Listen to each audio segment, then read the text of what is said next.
Linda ya, dari Cilacap. Terima kasih telah menjadi pendamping ya, guru migran khususnya dalam menghadapi kasus-kasus. Dan memang begini, kalau kasus ya sejauh mungkin kita selesaikan sampai tuntas. Tapi yang lebih penting lagi adalah bagaimana jangan sampai munculnya kasus itu. Ya, jadi peran yang kami lakukan itu adalah di samping kita tentunya menyelesaikan kasus sejauh kita mampu, juga BNPB DKI itu bersama dengan dinas-dinas khususnya bagaimana supaya mereka tidak menimbulkan kasus ketika mereka bekerja. Itu salah satu. Nah, itu yang disebut dengan pengetatan, penertiban ya, yang dilakukan oleh pemerintah sebelum memberangkatkan tenaga kerja ke luar negeri. Jadi ada dua pendekatan. Nah, terkait dengan kasus-kasus ya memang tidak semua masalah itu ditangani oleh satu lembaga. Jadi ada lembaga yang ditangani full oleh BNPB DKI, yang mungkin bisa ditangani oleh Pemda, bisa ditangani oleh kementerian dan sebagainya. Nanti mungkin ini bisa dipilah-pilah saja. Ya. Misalnya kalau ada orang sakit, depresi dan sebagainya, itu saya sih senang sekali kalau itu memang bisa mendapat perlakuan khusus. Cara saya ini menarik, ini satu gagasan menarik. Jadi ini saya catat ya, bahwa bagaimana pemerintah RI itu bisa memberikan perlakuan khusus bagi mantan-mantan TKI yang katakanlah mereka sakit gitu, karena faktanya mereka berjasa untuk berkembangnya perekonomian nasional. Ini mungkin akan kami bicarakan nanti kepada Menteri Kesehatan. Saya akan bersurat kepada Menteri Kesehatan, apakah mungkin ada skema-skema khusus gitu Pak ya, bahwa orang yang bisa memperlihatkan dia memiliki paspor ya, paspor bahwa dia pernah menjadi tenaga kerja, maka dia mendapatkan perlakuan yang lebih katakanlah kalau itu lebih khusus lah, karena dia pernah memberikan jasa. Saya rasa ini tidak salah. Kenapa? Karena di beberapa negara ya, itu kalau TKI itu belanja tidak berdiskon. Ya, dia menunjukkan paspornya bahwa dia selama 2 tahun dia pulang, kalau nggak salah selama 2 tahun dia berada di tanah airnya sendiri. Nah, selama dia 2 tahun dia berbelanja itu bisa mendapatkan diskon, dan itu peraturan keringanan pajak ya. Jadi tidak bayar pajak gitu, karena dianggap dia telah berjasa. Anda bisa bayangkan jasanya TKI, bisa bayangkan. Kita ada 6 juta Pak Kiai, ada 6 juta TKI di luar negeri, Pak Kadis. Yang saya nggak tahu dari Kabupaten Cilacap sudah berapa puluh ribu lah mungkin orang yang bekerja di luar negeri. Kita bicara nasional, 6,5 juta. Itu yang diberikan langsung makan oleh TKI itu ada minimal kira-kira 5 orang. Ya, bapaknya, ibunya, kakak adiknya, anak-anaknya, itu 5 orang dikasih makan dari uang hasil kerjanya. Berarti ada 30 juta orang yang katakanlah tidak jadi miskin gara-gara ada TKI. Jadi dasarnya besar sekali. Sudah mengurangi pengangguran, kemudian mengurangi puluhan juta kemiskinan. Maka wajar kalau di beberapa negara dia dapat keringanan pajak dan sebagainya karena dia membantu perekonomian nasional seperti itu. Nah ini saya akan coba kirim surat ke Menteri Kesehatan, usulannya bagus sekali. Kemudian peran-peran pihak kelembagaan ini menarik. Apa sih peran BNPB DKI? Apa peran Pemda tingkat 2 atau Pemkab atau Pemkot ya, atau peran lagi provinsi? Kemudian apa sih peran Kementerian Tenaga Kerja, peran Kementerian Pemberdayaan Perempuan ya, PP dan perlindungan ini PP dan PH ini sebetulnya bisa banyak loh perannya, itu ada mungkin di sini ada di situ ya. Bagaimana pendidikan usia dini PAUD ya, pendidikan anak usia dini harusnya ada program itu untuk keluarga-keluarga TKI itu ya. Ada perlakuan khusus, pelayanan khusus, penyiapan sarana dan prasarana khususnya pada guru-guru untuk bisa melatih atau mendampingi, memberikan katakanlah kasih sayang pengganti tanda kutip ya bagi anak-anak TKI yang ditinggalkan misalnya masih balita misalnya seperti itu. Ini sebetulnya bisa menjadi program Kementerian Perlindungan Anak, Pemberdayaan Perempuan dan Perlindungan Anak. Dan kemudian banyak lagi. Ini saya setuju. Jadi mungkin dari Jambore Guru Migran ini bisa harus dihasilkan satu resolusi, ya ini bagus. Jadi ada resolusi kalau kita nonton Sang Kiai, itu film Sang Kiai yang lagi beredar di bioskop-bioskop, itu ada resolusi jihad, Pak Kiai. Resolusi jihad itu adalah melawan penjajah lah intinya gitu. Jadi ada semacam keputusan dari para waktu itu ada Kiai Haji Hasyim Asy'ari. Nah sekarang dalam Jambore ini harus ada keputusan. Apa yang dihasilkan dari Jambore ini? Penegasan fungsi-fungsi pelayanan atau fungsi-fungsi lini-lini pemerintahan, termasuk NGO, termasuk kepala desa, itu mungkin bisa menjadi resolusi. Jadi ini masukanlah buat pertemuan kali ini. Kemudian dari Indramayu, Mas Abdullah, saya senang sekali kalau memang kita bisa mengcover semua desa. Ini sebetulnya sih gini Pak Kadis, apa yang kita kerjakan ini sebenarnya kan ingin menggelitik Pemda dan Pemprov. Ya, jadi saya itu kalau dengan FIFA ini ada berapa Pak? Ada dari NTT, kami itu mengerjakan yang seperti ini di NTT, di NTB, di Jawa Barat, di Jawa Tengah, di Jawa Timur. Kita memang tidak mungkin mengcover nih Mas Abdullah ya. Nah, asumsinya program yang baik ini bisa dilanjutkan oleh pemerintah daerah setempat. Pak, sekali lagi Pak, TK ini jasanya besar.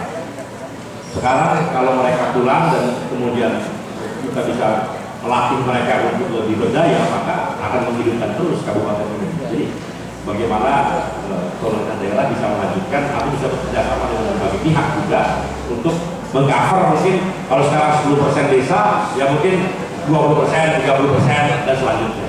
Dan tidak mustahil juga pemerintah kabupaten bekerjasama dengan lembaga-lembaga donor. Bisa saja. Misalnya dari USAID, dari USAID, dari SIDA, dari Kanada, dari Uni Eropa, bisa saja Bapak bikin proposal nanti tentang kegiatan yang bagus. Mungkin kalau dananya 100%, katakanlah Pemda menyumbang 40% atau 50%, sisanya bantuan donor dan sebagainya, itu sangat mungkin. Jadi kreativitas yang paling penting untuk mengerjakan tujuan-tujuan positif tadi. Jadi itu saya setuju sekali, dan kita bahkan bukan melatih 1000 ya, kita udah melatih berapa ribu dengan FIFA, ada 4 ribuan ya. Itu dengan FIFA sudah melatih 4 ribuan. Tapi BNP 2 TKI sendiri yang di luar FIFA, kita sudah melatih 17.000 ya, 13.000. Ke 13.000 orang, Mas Abdullah ya. Tapi di seluruh Indonesia memang, bukan hanya di satu kabupaten, di seluruh Indonesia kita sudah melatih sekitar 13.000 orang untuk berwirausaha. Bahkan di sini ada Mbak Saras dari Wonosobo yang saya lihat. Itu mereka juga yang mendapat program pelatihan kewirausahaan dari BNP DKI, diantaranya kemudian sekarang bisnis peternakan, bisnis perdagangan sembako, bisnis peternakan kambing, peternakan ayam, telur ayam. Bahkan yang menarik lagi, saya dapat informasi akan bantu lagi dengan jumlah yang besar karena bisnis atau usaha-usaha yang dilakukan oleh koperasi di Wonosobo itu berkembang dengan bagus, tapi rapi administrasinya sehingga ada orang yang ingin membantu lagi. Itu bagian dari yang salah satu program yang kita pernah lakukan. Kemudian begitu juga dengan para legal, saya setuju ini sebaiknya sebanyak mungkin ada di desa. Ini mungkin kita dicatat ya 2 hari ini ya, ini menarik. Jadi mungkin kita kerjasama dengan FIFA, bisa kita tawarkan lagi dengan bantuan APBN atau apa, tapi intinya bahwa memperbanyak para legal di desa-desa itu adalah sesuatu yang bagus sekali. Tapi tolong juga carikan orang-orang yang idealis ya, karena para legal ini pejuang gitu. Jadi orang-orang yang memang mentalnya itu mental membela orang lain ya. Jadi bukan berdasarkan proyek, bukan hanya berdasarkan ada anggaran, tapi lebih pada sikap pejuang. Dan saya yakin Mas Abdullah dan teman-teman adalah orang dalam kategori itu. Yang terakhir, bagaimana BNP hadir di Banyuwangi? Nah ini menarik pertanyaannya. Di Cilacap BNP sudah hadir Pak Adis ya. Jadi kita ada P4 TKI, Pos Pelayanan Penempatan dan Perlindungan Kerja Indonesia, dan saya dapat laporan dari Pak Rahman, Ketua BP3 TKI Jawa Tengah, itu sudah sekitar 12.000 TKI yang dilayani di kantor di Cilacap ini setiap tahun. Jadi jumlahnya besar.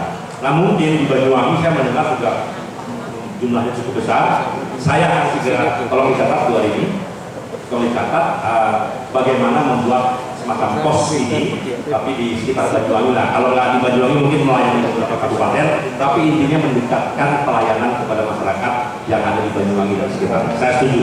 Doakan supaya ini bisa berhasil ya. Setelah itu silakan. Terima kasih. Mudah-mudahan sudah selesai belum? Oh ya udah, jangan ikut dulu. Terima kasih.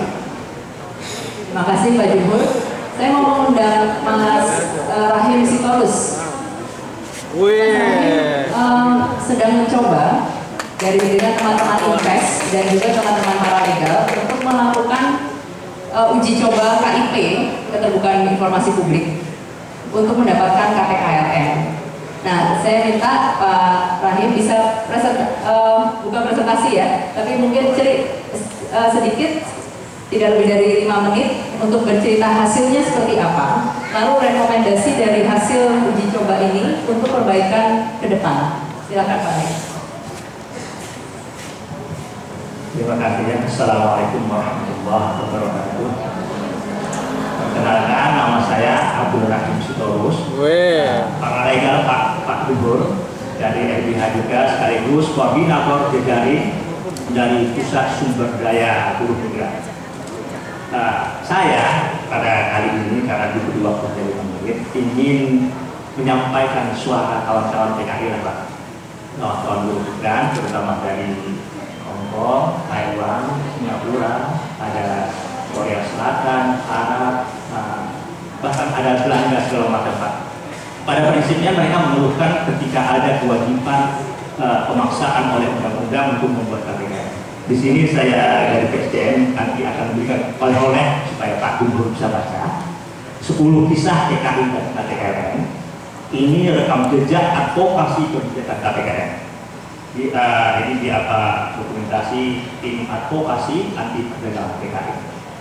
Perlu bapak-bapak dan kawan-kawan ketahui, kita atas nama kawan-kawan serikat buruh di dalam dan luar negeri berencana akan mengajukan judicial review ke Mahkamah Konstitusi agar aturan-aturan hukum yang selama ini dilaksanakan oleh DNP PKI sesuai bunyi Undang-Undang Penempatan Penerima PKI akan kita mohonkan supaya dihapus saja. Antara lain ketentuan kewajiban memiliki KPKLN pasal 62, kemudian pasal 68 tentang kewajiban membayar premi asuransi, kewajiban membentuk secara TKI dan asuransi, dan ketiga itu pasal 24 pemaksaan setiap TKI terutama pekerja rumah tangga untuk menggunakan jasa komersial agensi asing alias mitra usaha. Nah, beberapa pasal ini menurut kita merupakan pasal-pasal perbudakan. Sekurang-kurangnya seperti banyak penelitian antara lain penelitian Asian Media Center dan kawan-kawan di Hong Kong itu sekurang-kurangnya tergolong beberapa perbudakan hutang. Belum lagi nanti kalau ada eksploitasi untuk lain. Saya coba merangkai beberapa argumentasi hukum. Apa benar memang ada kebijakan resmi negara yang justru menghalalkan perdagangan manusia yang dicantumkan termaktub dalam Undang-Undang Penempatan Penerima PKI?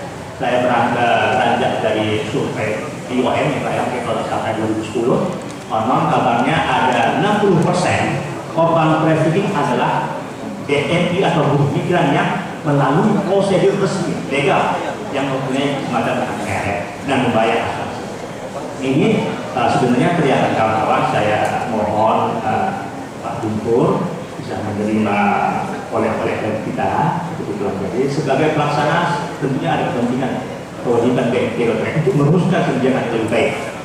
Nah, di lapangan selama masa okupasi baru saja telepon TKI BNPB Lampung tak bisa buat KPKLN, dicegah sama imigrasi. Saya ngomong, saya bilang aja, Pak, siapa namanya? Saya bilang gitu kan, kalau Bapak cegah, silakan, tapi sesuai dengan Undang-Undang Imigrasi ya, bukan berdasarkan Undang-Undang Penempatan Penerima PKI. Bahkan saya sempat ngomong gini Pak Jumhur, kalau kawan-kawan petugas imigrasi di bandara mengaku mendapat permintaan koordinasi, istilahnya koordinasi menurut peraturan pemerintah ya Pak tentang BNP TKI, saya katakan terus terang aja kalau menurut saya mestinya Pak Gubernurnya paham tentang ini, bahwa yang namanya koordinasi melakukan penjatuhan hukuman penjatuhan hukuman administrasi menolak keberangkatan TKI tanpa KPKLN itu bukan kewenangan kepala badan, tapi merupakan kewenangan Muhaimin Iskandar selaku Menteri Tenaga Kerja. Mereka mengeluh sama saya, baik maskapai penerbangan maupun petugas juga. Gimana Pak, kami ini ada koordinasi. Kalau mau dijelas seribu, kita dukung lah Pak. Bahkan kawan-kawan BP3 TKI, perlu ada kepastian hukum. Supaya sebagai pelaksana, GNP 2 TKI itu jangan terlampau kami. Kenapa kok bisa demikian? Kalau saya memang akan masalahnya undang-undang yang nggak benar. Kebijakan sah, gampangnya begitu loh Pak ya. Nah, saya harapkan Pak Jumhur lah, karena itu bukan di luar kewenangan, di luar prosedur, jangan lagi lah melakukan koordinasi yang bukan kewenangan. Ini mohon atas nama kawan-kawan di seluruh yang di Pak Jumhur. Mudah-mudahan perkenan Pak Jumhur ke depan kita SDM dan kawan-kawan gerakan biasa membangun ini merancang perlindungan dari hulu, bukan hanya di kabupaten Pak. Insyaallah kita akan menggagas semacam data migrasi desa. Jadi informasi data yang masuk itu bukan dari kabupaten, dari dinas, tapi dari kepala desa yang mengenal langsung, misalnya si Tupinah Cilacap, Tupinah mau berangkat sebagai BNI ke luar negeri, tapi tahu-tahu dia memakai nama apa namanya yang lain, Aminah gitu ya. Ini kan kalau dinas tenaga kerja tidak tahu, kabupaten tidak tahu. Yang tahu persis tentunya adalah bapak-bapak kepala desa, perangkat desa yang tahu ketika dia mengajukan permohonan izin tertulis dari lurah. Ini kan harus punya izin. Kalau selama ini kalau dengan proses memasukkan data melalui PTTK ke sistem online-nya, KTK-nya Pak Jumhur itu, jadi dengan kata secara sederhana, saya bilang itu sampah pun diterima oleh sistem KTK yang dibilang Pak Jumhur karena paspornya sudah palsu, KTP-nya sudah palsu. Andai kata itu dari hulu benar, bukan hanya sekedar kabupaten, tapi dari desa. Nah, insya Allah saya yakin masa nggak kenal sih perangkat desa dengan warganya sendiri. Ya, ini masukan dari kita, mungkin ya kita bukan berarti Pak juga Pak Reda juga ya. Mudah-mudahan bisa kita lakukan cara yang lebih kemaslahatan bersama. Billahi taufiq ya. Wassalamualaikum warahmatullahi wabarakatuh.